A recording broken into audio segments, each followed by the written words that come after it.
again, students, we are looking at the Forbidden City again, and that has to do with it being a cosmomagical city. The Axis Mundi runs through the heart of this thing, and so as you can see from the reading from the textbook, that this is the central axis with access points off the side, basically aligned with north-south and east-west pole positions with the pole star.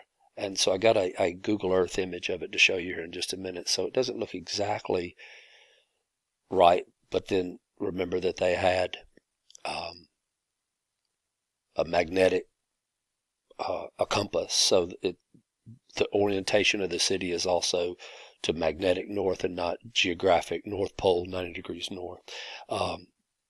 But this is supposed to tie all into the celestial aspects, so you can see some of the naming here: the Hall of Supreme Harmony, the Hall of Middle Harmony, Gate of Supreme Harmony, Gate of Heavenly Purity, and then beyond this, if you're going through this entire area, the Temple of Heaven, and you move from what would be a square representation of planet Earth to more to circular features that kind of give you the sense that you're going up into higher and higher levels of celestial heaven.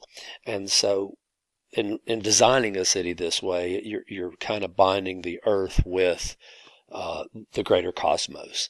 And so if you look here now, I have flipped it just to make it fit better, but to the left is north. So you can see that it doesn't match up exactly right, because this is I'm sorry, let me just walk you through. So there's a moat around here, and this is the Forbidden City. This is the entry point that you saw earlier, and I'm going to show you what it looks like today. And this is Tiananmen Square right out here. So there's a flagpole right here, temple to the People's Heroes, I think it was called, and this is Mao Zedong's. Gosh, I can't find my. There we go. This is Mao Zedong's mausoleum. So yes, he's buried there. And then further up here, you'd see a city gate. There used to be 3 city walls around Beijing, but Mao had them torn down, and they were used to make roads and stuff. But then here's all this interior, design, and I've actually been lucky enough to be able to go through it, and it's pretty cool and certainly worth your time to go see it. But what you'd see, it's been rebranded. So this held dynasties like the Ming, who finished building it, I think, in 1420. I think it was. Let me double back here. Sorry. 1420, and this was just after Zheng He, the admiral, had gone on his 7th trip out across East China Sea, South China Sea, Indian Ocean, Bay of Bengal, Arabian Sea, all the way to Africa, all the way to Mecca and back again. And they had just discovered, to them, in their minds, this was heaven on earth, and they didn't want to pollute it anymore. So they burned the ships, destroyed the documents, and essentially sealed the country so it wouldn't be tainted by this profane world. And this, of course, led to their eventual downfall. And by 1911, the dynastic period ends. By 1912, the last emperor, who was a Manchu emperor, Puyi, is forced to abdicate. But then, of course, by the time 1949 rolls around, it's Mao who becomes the father of this country, and the communist revolutionaries and his cadres win, and he gets to be, supreme leader of this country. So, of course, they put his face on everything, and he's seen as godlike. So you got to see his face to get into this place now. But that's the way it is. It's communist China, and this is how they work. And if you wanted to go into his mausoleum, yep, this is where they keep him. They keep him hermetically sealed and chemicaled up. And, since he died in 1976, they keep him nice and preserved under the hammer and the sickle, of course, of communism. Okay, enough for that. Back to the city aspect. So imperialism and urbanization. So this map is quite cool, depicting some of the real power brokers who when colonizing areas, when enforcing their will on places, they would determine what cities would look like. So if you catch the Iberian Peninsula powers here of Spain and Portugal, you would certainly see that they really influenced most of the Americas. The first settlement in what would be the United States was St. Augustine in Florida. You know about the Hernan Cortez with the Aztecs conquering them, and Francisco Pizarro in Peru as well. And then the Spanish set up their own towns based on the law of the Indies, which was a basic grid format for how to build each and every town, and what goes at the center of it but a church. And this church, of course, is what's going to bind all of those native peoples together again after most of their lives and living situation has been destroyed. So the church is effectively able to do that. You'd see for Saudi Arabia here, bursting out of Mecca, would be the Arabs and their new religion of Islam, and how they put Medinas at the heart of the city with shopping souks are there, and then of course the what in the world? I can't think of it all of a sudden. Their mosques. Okay, there we go. I couldn't think of their religious meeting houses, but the mosques go in there as well.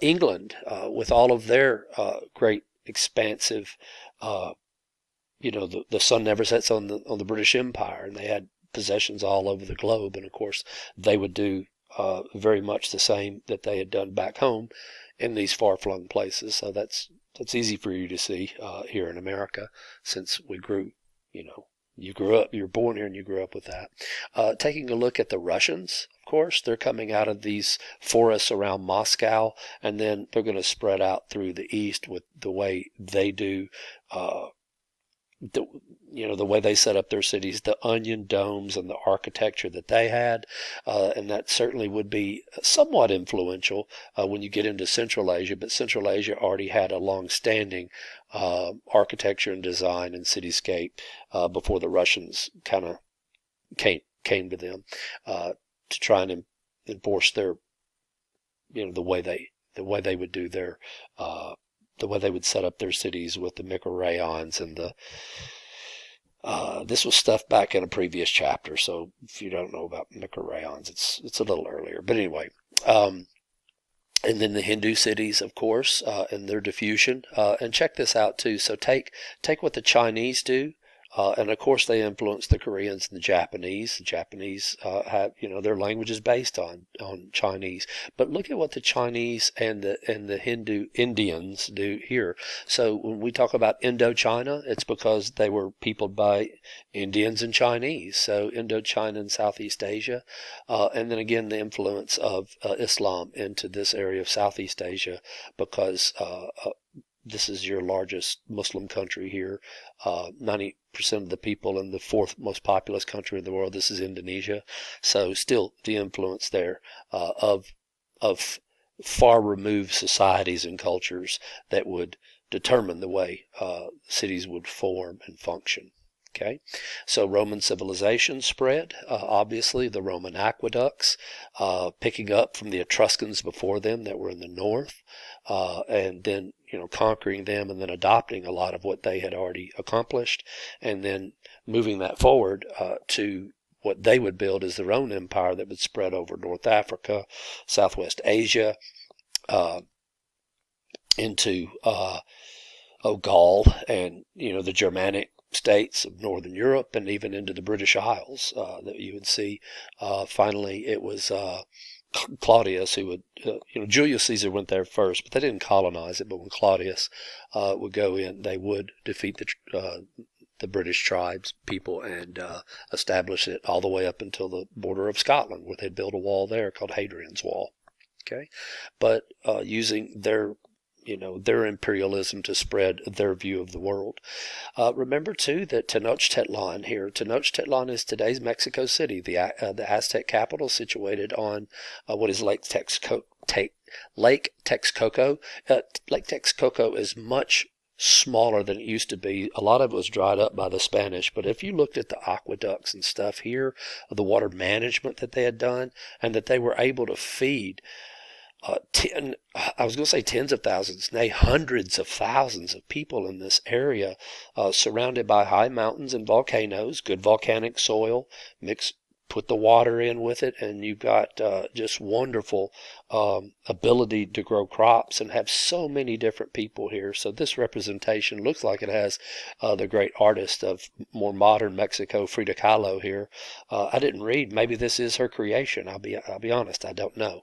But this is a depiction of the temples, the pyramids and stuff they had. But I wanted to show you Lake Xochimilco, which is where you would have found the Chinampas. And there's still some Chinampas here in these floating gardens I wanted to show you. So this is kind of a diorama I found.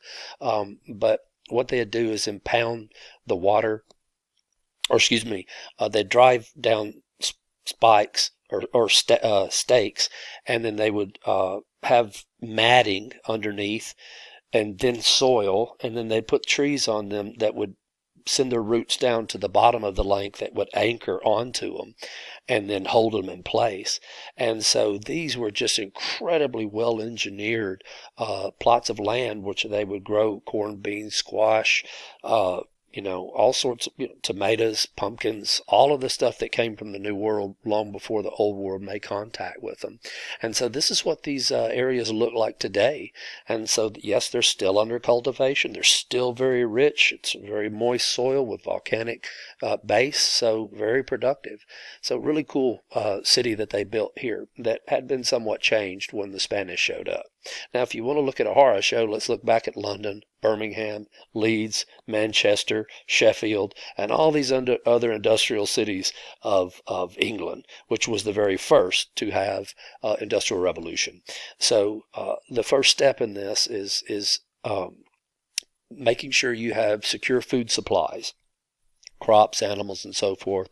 And we talked about the agricultural innovations which led to the rise of cities, by people settling down, growing beyond their kinship and clan societies, building governance, largely also based on a shared religion that would bind non-blood type people together. But then moving forward to the second urban revolution, you'd see whereby industrialization is the heart of this thing. And so mining and manufacturing, and again, these cities were absolute horror shows. When you look at the factories and the smoke, and you didn't have municipal waste supply, the trash, you still at this time, the Roman society actually had Roman baths and water to wash away people's waste from public toilets. But I'm not sure when they started to put in municipal water supply systems, but gosh, it took them a long while. This would not have been a fun place to live, I don't think, for anyone. And a few people would get rich off of it, industrialists and magnates, but most of the people would toil and have a pretty brutal life here. All right, I'm going to cut it off right here and come back in the next installment and see what we can get accomplished. See you in a minute. Bye.